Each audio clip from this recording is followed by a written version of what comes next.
Most of us do not feel that the U.S. should shoulder the responsibility for policing the world. But we acknowledge that there are many instances when we should stand up for our ideals.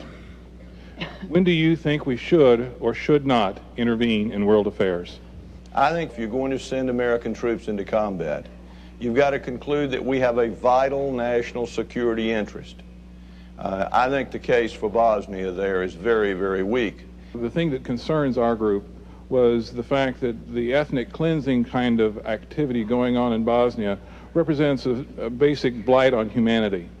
We're concerned that our ignoring that activity ends up leaving us not in the leadership role that we feel the United States should actually shoulder, but at the same time putting us in the position of saying it's okay to murder people needlessly.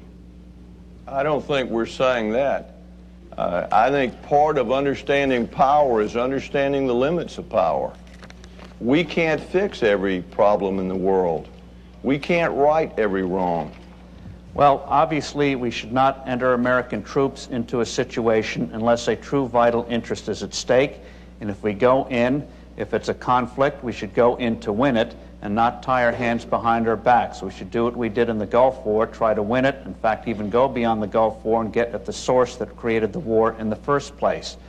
It is important, while we not go and try to be the policeman of the world, I believe, for example, we should not have intervened in Haiti. I believe that we should not have expanded our mission in Somalia. And it's no secret, I've been on record against putting our troops in Bosnia. Now that our people are there, we must rally around them, but I don't believe we had to put them there in the first place.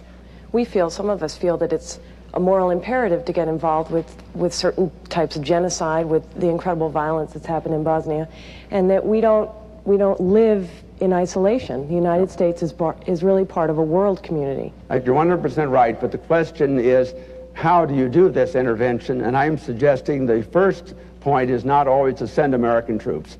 The first point ought to be organize the world in ways that we help other people work out those problems so, in fact, genocide is met, and met quickly. The purpose of our military is the most unpleasant of all the duties we have.